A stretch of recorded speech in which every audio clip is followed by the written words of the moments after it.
Tumanggap po ng unmodified opinion ang Office of the Vice President mula sa COA, Commission on Audit, sa kanilang 2023 financial statements. Iyan ay sa kabila ng ipinupukol na isyu ng korupsyon ng mga kongresista laban kay VP Sara Duterte at sa OVP.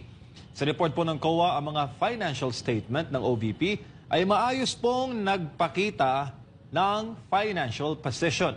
Kabilang na dyan ang financial performance ng OVP, statement of cash flows, statement of changes in net assets and equity, statement of comparison ng budget at aktual na mga halaga para sa taong nagtapos.